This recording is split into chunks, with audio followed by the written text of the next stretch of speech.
Hello students, welcome to Textbook, and today we are going to cover structure and functions of Reserve Bank of India. Reserve Bank of India is the prime regulator of Indian banking structure. Now Reserve Bank of India, initially it was established via the Hilton Young Commission which came to India in 1926. It recommended that there must be a central bank in India. So Reserve Bank of India, after the Act RBI Act 1934, Reserve Bank of India came and established on 1st of the April 1935. So ultimately, with the Reserve Bank of India Act, you have to remember in 1934 RBI Act was passed and it was established in 1935 on 1st of April, right?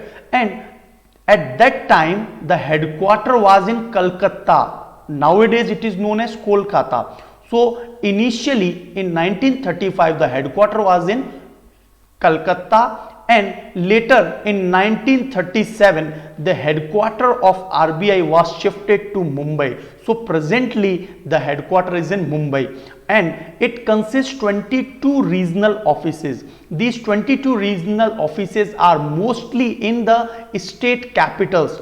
So you must aware about this, that the headquarter of RBI is in Mumbai and many of the banks consist their headquarter in Mumbai. So you can see this, that there is a palm tree on the logo and this tiger. So this logo was taken from the East India Company.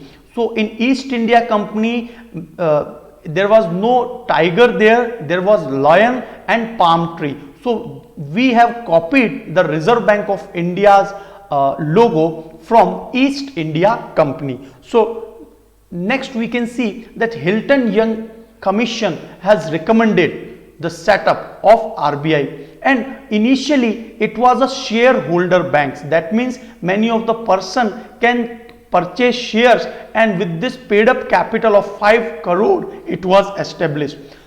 You have heard about this, that in 1969 when there was 14 banks were nationalized, and in 1980 there were around 6 banks were nationalized. So paid up capital of these 14 banks were 50 crore and paid up capital of the later nationalization was 200 crore. So these amounts are very necessary if any of the bank is established. So there must be a minimum paid up capital is required.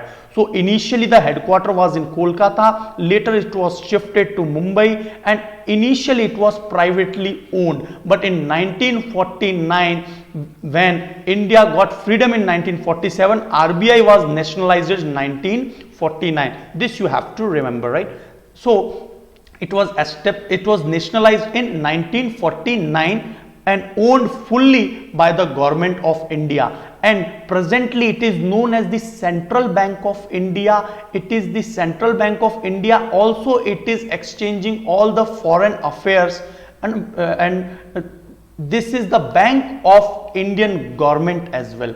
So the preamble of the RBI, you must know that the preamble, there is a preamble in our constitution, there can be a preamble in different organization. In the same way RBI also consists of preamble, and preamble is the prime motive of the bank. So preamble of this shows the soul of any of the organization, any of the constitution. So preamble is very necessary. So what is the preamble? To regulate the issue of bank notes. First and foremost, it issues bank notes, keeping of reserve with the view to securing monetary stability. There must remain monetary stability in the nation, and this monetary stability can only be consist via different monetary policies of the RBI. Different policy rates are there via which can be regulated via RBI. So India generally to operate the currency and credit system of the country to its advantage, so that India can lead with progress. So preambles are very important, and banknotes and monetary stability and currency and credit system should be operated in well-versed manner. This is the prime most motive of RBI. So what are the functions of RBI? To issue currency. First and foremost is to issue currency. How much currency in nation is required, like how much inflation is there, how much deflation is there. Many of the statistics calculated by RBI via CSO, Central Statistical Organization, or NSO, National Statistical Organization, or NSSO, National Sample Survey Organization. Via these statistics, RBI regulate the currency, how much currency is to be infused in the market and how much currency is to be sucked from market. It all depends on inflation and deflation. So if there is inflation, then RBI has to suck the currency, the money, and if there is deflation, in that case RBI has to infuse the currency. So accordingly, new currency notes are to be regulated by RBI and infused into the market, right? So development role, it also plays a development role. One must know that there are two types of policies. One is monetary policy and second is fiscal policy. In any of the nation, these two policies are important. So fiscal policy is regulated by the central government. Like in present scenario, there is NDA, National Democratic Alliance, which is the part of BJP and other allies, and monetary policy in any of the nation is controlled by the central bank. Like in India, there is RBI. So it plays development role according to the situation, scenario, and how world is leading. In the same way India should lead, and so monetary policies are made by RBI and fiscal policies are made by the Finance Ministry of India, right? So it is banker of government, not only the central government but also the state government. It is the banker. You have heard about this term, Consolidated Fund of India. You have also heard about this term, Contingency Fund of India. These all the funds which are via the taxes, it is collected revenue of the country is remain or rest with the RBI. So it is also banker to bank. All the banks can park money in RBI.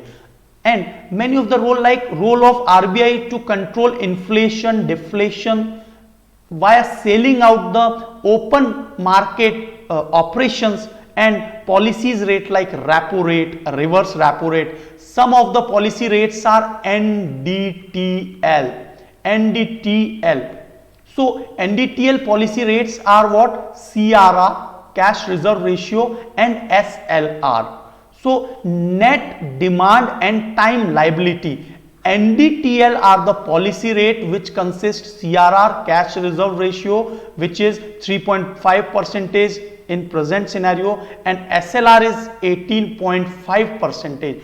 So these are the policy rates, repo rate, reverse repo rate, and open market operations. These are the way via RBI is controlling the inflation in the country.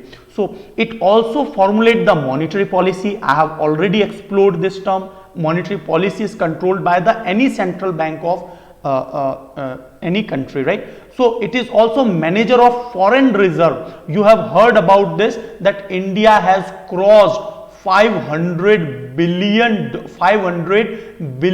of amount of foreign reserve, and its zenith, it is on its peak. So it is remain with again RBI. So if there is a large amount of foreign reserve rest with any country, so our country is in stable position and there may not be any kind of defaultation in the nation. So it also plays a clear house function, or and also regulation of the banking system. Like RBI decides what should be the KYC norms, how much amount is to be infused to the rural areas. So RBI decide all these things, all the regulation, how much bank branches should be there. There must be a number of branches in rural areas. So these all are decided by RBI. So next point is, what is the main function? It is issue of currency. So first and foremost, it is issue of currency to ensure adequate quantity of supplies of currency notes in the market as well as coin. You have heard about this, that coins are released by finance ministry, and finance secretary consists the signature on the 1 rupee note. Remaining notes consist RBI governor's signature on it. So presently you must know that RBI's governor is Mr. Shaktikant Das. He is the RBI governor, and he is playing a very well role in the Indian economy. Also, he is getting along with the government, playing a very crucial role so that we can easily come over the pandemic of corona. So issue new currency notes and destroy that currency note which is no more in use. So this is the basic function of RBI. It has to keep in form of gold and foreign securities as per statutory rule against the note and coin issue. You have heard about this, that RBI's paid up capital in present, when it was established, it was 5 crore only, but presently 115 crore rupees gold should be rest with RBI, and 85 crore rupees should be in currency form. So accordingly, foreign securities and statutory rules are measured by RBI. So development role is also very important. It also develop the quality banking system in India. There must not be any forgery. There must not be any kind of NPA. NPA means non-performing assets, but it is the core issue of the banking system. NPA, day by day it is increasing, and the largest amount of NPA in India is of SBI Bank. So the quality of banking system is very important. So it is managing somehow and doing best work. So RBI is doing its best effort to managing the quality of the banking system. You must know one thing about India, that due to RBI and RBI's strict regulatory policies, RBI consists strict regulatory policies, and that is why IMF and World Bank are providing us a proper loan, because India can never be defaulted, and that is why they faith on RBI, and that is why they are giving loan to us. So that is why IMF, World Bank, Asian Development Bank, these all banks are providing loan to us, because RBI consists strict regulatory policies, and that is why our banks are manageable and they can manage with the help of RBI, right? So to establish financial institutions, so initially the NABARD and IDBI, these banks are the part of RBI, but it was hectic situation, and RBI cannot manage these all things, and that is why RBI decentralized and NABARD was separated from RBI. NABARD. So the full form of NABARD is National Board of Agriculture and Rural Development. I'm sorry to say this, National Bank of Agriculture and Rural Development. This is the institution, NABARD, which was established on 12th of July 1982, and in the same way Industrial Development Bank of India, both of these banks, this is the regulator and this is a bank. these both consist the headquarter in Mumbai. So to establish the financial institution and to regulate on these, RBI is functioning over them, right? So bankers to government, it performs all the banking function for the central and state government. It consists all the amount payment, consolidate fund of India's payment, contingency fund of India payment, all these payment are rest with the RBI. So it also act as a advisor to the government on all the monetary and banking matters. It is advising day by day so that India may flourish. It is also banker to bank. It is also banker to bank. So all the scheduled commercial banks are regulated by RBI, and if in need there is any necessity of money, they can take loan from RBI, and it is known as bank rate. On the bank rate, they can, on the behalf of bank rate, they can purchase loan from RBI. As well as there are many short-term loan policy as well given. These are repo rate, reverse repo rate. These are two rates, and scheduled commercial bank has to park a fixed amount of money that is known as CRR, cash reserve ratio. It is fixed that every bank should have to park the cash reserve ratio to RBI, and always a bank should rest with SLR, that is statutory liquidity ratio. Every bank should have at least, which is current rate is 18.5% of amount must rest with the bank. These all policies are also made by RBI. So CRR and SLR both are known as NDTL, net demand and time liability. RBI also regulate opening and installation of ATM fresh currency notes. Fresh currency notes also be provided by RBI, and ATMs are supplied by RBI. So number of ATMs, number of branches, the permission should be taken from RBI. RBI regulates the opening of branches by bank. RBI also ensure the NBFC, it is C, all right, non-banking financial corporation. So non-banking financial corporation, like you have heard about this Airtel Bank, this is non-banking financial corporation which cannot provide loan, but it can take some credit like 1 lakh amount, 1 lakh of the amount it can be consist. So know your customer guidelines also passed by RBI. Reserve Bank of India regulate trade of gold. It also regulate trade of golds. You have heard about this golden biscuits.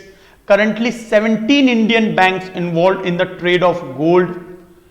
It also invites the application from more banks for direct import of gold to curb the illegal trade.